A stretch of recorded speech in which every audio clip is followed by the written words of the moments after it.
Good to have you with us once again. Thank you for being on Stand With Us TV.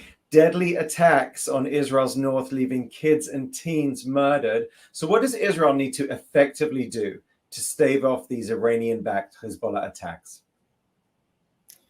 Yeah, it's a sad day, another sad day in Israel. And really, if you want my honest answer, the big answer to your question, it isn't local. It's not about what the IDF will now retaliate or has already retaliated against Hezbollah for killing more than 10 Israeli civilians or 10 civilians in Israel. I think that if we want to really answer that question, then the answer is about 1,200 miles away from Israel. That's Iran. And we can continue to stay in this, what seems to be perpetual cycle of terror and attacks and violence against Israelis, whether it is from the south, Gaza, or from the north, Hezbollah, or from the far southeast, from the Houthis, doesn't matter. The common denominator here and the address of the sender is one and the same, and that is Tehran, the Islamic Republic of Iran. And as long as we don't deal with them and change the equation and force the Iranians to change their strategy, their murderous, belligerent strategy against Israel, then I don't think that we will see substantial change when it comes to either of Iran's proxies, whether it's Hezbollah, Hamas, Islamic Jihad, Houthis, or the others. On the tactical level, I think that the IDF now must retaliate strongly against Hezbollah, and we'll see the scope and severity, the distance from Israel, and how hurtful these attacks now, this retaliation will be against Hezbollah. But bottom line, we're in a cycle of violence that serves Iranian purposes, doesn't serve Israeli purposes, and unfortunately, Israeli civilians are paying a price for it. And it also bolsters Hamas, doesn't it? You can imagine that the Hamas leader is very pleased with these recent Hezbollah attacks. Take us through what a potential all-out war with Hezbollah would look like, because there are some very worrying estimates, and clearly Israel has to some extent been trying to avoid that until now. Could Israel deal with a real all-out multi-front war? Yeah, the short answer is yes, Israel could deal. The longer answer is that Israel would rather not. And you are very correct in speaking about horrible consequences. And I think that most people, even those living in Israel, who have endured almost 10 months of war now in the south and in the north, even they cannot really imagine the scope of an all-out war with Hezbollah, especially not the first week or so, when Hezbollah would be at peak fighting power and firing about 4,500 rockets and missiles all over Israel, and where there would be hundreds of Israeli casualties every day. It's important that people understand that when we speak about a war with Iran's biggest and most powerful proxy, we're talking about stakes that are much higher and a potential threat to the very core of the state of Israel, and where the collateral damage, where the amount of Israelis killed will be unlike anything that we've seen before, and where the amount of damage and catastrophe in Lebanon will be something that will make Gaza look like just a warm-up for the real event. And that is, without being jokeful about it, it is a catastrophe or a war of orders of magnitude much larger. That is the reason why the IDF so far has not decided to go beyond and escalate the situation, despite the fact that Israel has been under attack from Hezbollah basically since the 8th of October. And so we saw Prime Minister Netanyahu telling Congress this week, give us the tools faster and we'll finish the job faster. He also made the case that our fight is your fight. You're in the US right now. Do you think that message was taken on board? You know, it was an impressive oratory performance, but I think that it would have been in Israeli interest to go faster ourselves without talking about American support and bombs. And I think that what we have been doing in Gaza for the last almost 10 months is unfortunately giving Hamas too many breathers and too many options to stay alive. and with our 115 remaining hostages in mind, I think that the pressure should be far heavier and brutal on Hamas, on their operatives, on their leadership, on their infrastructure, and to force them into submission and to agree with our terms, to defeat Hamas. And sadly, I don't think that we have applied enough continuous pressure on Hamas, and I hope that will change. Currently now there are additional IDF divisions moving into Gaza, Khan Yunis, and another one in the central part of the Gaza Strip, and additional troops along the Rafah corridor. So there's more troops now. But at the end of the day, the war goes on. It is protracted. And it's a nice talking point to speak about others. But I think that first and foremost, Israel should be applying pressure on our enemies to make the optimal conditions to get our people back, and of course to obtain security and freedom for Israelis by defeating Hamas. Meanwhile, of course, disgusting scenes outside of Congress with the Freedom Bell defaced, pro-Hamas graffiti over the Capitol, American flags burnt. What are we to make of this?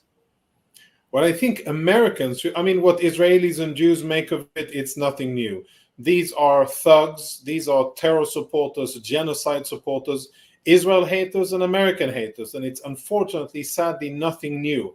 But from Israeli and Jewish perspectives, and I've been speaking with Jewish communities all over North America and in Europe, and they've seen this level of violence, they've seen the hatred, and they've seen the support and the genocidal calls, and now it was just on live US TV for everybody to see. It was out in the open, but I think, sadly, nothing new.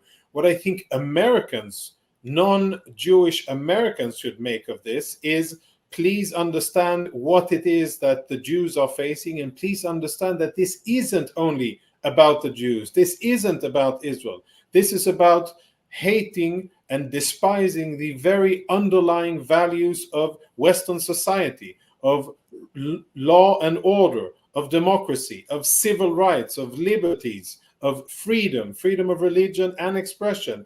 These people who espouse terrorist ideologies, who chant genocidal slogans, who are on the side of Hamas and Iran, are people who, as they clearly demonstrated and showed, have nothing but contempt for America, for its values, and for democracy and for freedom. When you burn an American flag in the American Capitol, it is perhaps the ultimate thing to do when you want to show that you hate America, the very same country that they live in. And what I was amazed by was, yes, I was happy to see that there were strong words by American politicians against this display of vile anti-American hatred. But what I found strikingly missing from these statements, including by senior elected and appointed officials, was, we are going to hold these people accountable. Not only is it not okay to burn an American flag and to deface an American monument in the American Capitol, but these people will be held to justice, whether they are wearing masks or not wearing masks.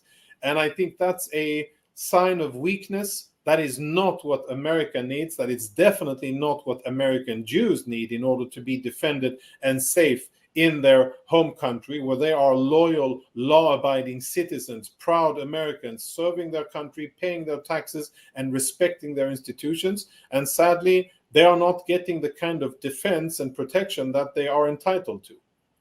Very well said. Let's talk about the IDF raids that were carried out, the strikes in Yemen.